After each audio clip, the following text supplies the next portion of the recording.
అండి. ఇది మన పెద్దలం పిల్లలకు అందించే ఒక పుష్టికరమైన వారసత్వపు హక్కండి చెప్పాలంటే. అదండి. అంత బాగా, అంత రుచిగా చేయగలిగే ఈ కూర వైవిధ్యభరితంగానే చేశాం. చూడండి ఎంతోమంది పాకశాస్త్ర నిపుణులను కనుక్కున్న తర్వాత సింహాచలం అప్పన్నకి ఆ అన్నదానంలో చేసే ఈ ఫుడ్డండి. గట్టి గోరుచిక్కుడుగాయలు తీసుకోవడం, గట్టివైతే 2 కోతలు రానివ్వడం కుక్కర్‌కి, లేతవైతే ఒక్క విజిల్ రానివ్వడం, తీసి వడేయడమండి. ఆ వడేసిన తర్వాత అలా చేతికి బంక అంటకుండా అంటే చిమిడిందనుకోండి బంక బంకగా అవుతాయి గదా! అందుకు ఇలా పొడి పొడిలాడేలాగా తీసుకొని చక్కగా వాటిని ఒలిసేసుకోవాలండి. ఈన లేకుండా ముక్క కూడా చిదిరిపోకుండా జాగ్రత్తగా తీసుకోవాలండి. ఈన లేకుండా జాగ్రత్తగా పొడుగు ముక్కలే చేసేసుకోవటం బెటర్. ఎలాగూ మనమేసే అట్లకర్ర దెబ్బలకి అదంతా చిదురు చిదురు అవుతానే ఉంటాయి. మనం ఎంత జాగ్రత్తగా చేసినా గానీ, అందువలన ఈనెలు లేకుండా పొడుగు ముక్కలు చేసి అలా పెట్టుకుని, చక్కగా ఇంకా సిద్ధం చేసేసేయండండి కూర కోసం. అయిగోండి ముక్కలన్నీ అలా ఒలిసి పెట్టేయడం. అదిగో చూడండి ఎలా అయినా కొంచెం చితికినాయి కదా! కానీ ఆ చిదరకుండా కూడా తీసుకోవచ్చు. జాగ్రత్తగా ఉడికేసుకొని తీసుకోవాలి. మీరైతే అలా జాగ్రత్త పడండి ఫ్రెండ్స్. ఇంకా బాండీ పొయ్యి మీద పెట్టేయడం గిన్నె. మనమైతే ఫ్యూచర్ హాకిన్స్ పెట్టాము.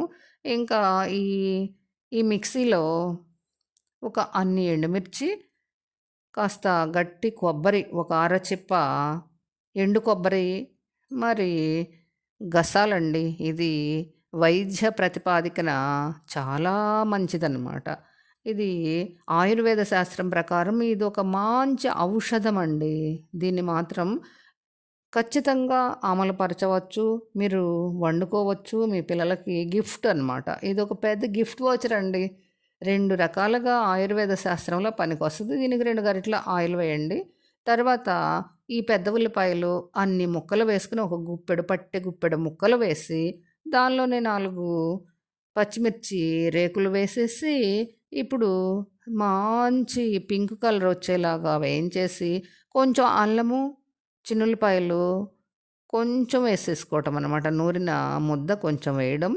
ఇంకా దానిలో ఇప్పుడు కరివేపాకు, మళ్ళీ ఈ గోరుచిక్కుళ్ళు మనం ఒలిసి పెట్టుకున్న ముక్కలున్నాయి గదండీ! అవి వేసి జాగ్రత్తగా చిదరకుండా భద్రంగా వేపుకోవాలండి. ఎలాగో అడుగంటే లక్షణం ఉంటది దీనికి. పసుపు, ఉప్పు కూడా వేసేయడం. అవి సరిపాను ఉప్పు వేసేసేయండండి. అయితే ఇంకిప్పుడు చూడండి ఇంకో పనిప్పుడు. ఇది పూర్తిగా దానిలో ఉన్న చెమ్మంతా ఆరిపోయేదాకా వేపి, జాగ్రత్తగా అట్లకర్ర మాత్రమే తీసుకోండి. గుంటగరిటె పెట్టారంటే పప్పు పప్పు అవుతదండి.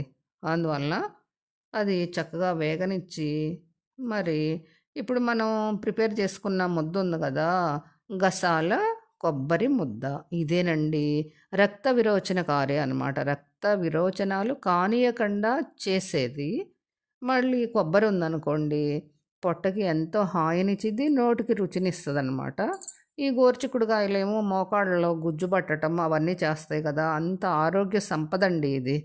అయితే వీటిని పొయ్యి మీద పెట్టడం, మరి జాగ్రత్తగా తిప్పుకొని, అడుగంటకుండా భద్రంగా చేసుకుని, అంటే అడుగంటేటప్పుడు ఇది ముద్దపప్పులాగా అయ్యే అవకాశం లేకుండా అట్లకర్రతో తీసేసుకోవటం.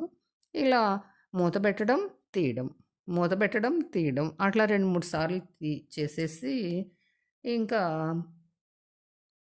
ఇప్పుడేం చేయాలంటే గరం మసాలా కొంచెం మీకిష్టమైతే వేసుకోవటం, లేకపోతే స్కిప్ చేసేయడం అండి. చూడండి ఏ వన్‌గా వచ్చేసింది కదా మన కూర. చూడండి ఫ్రెండ్స్.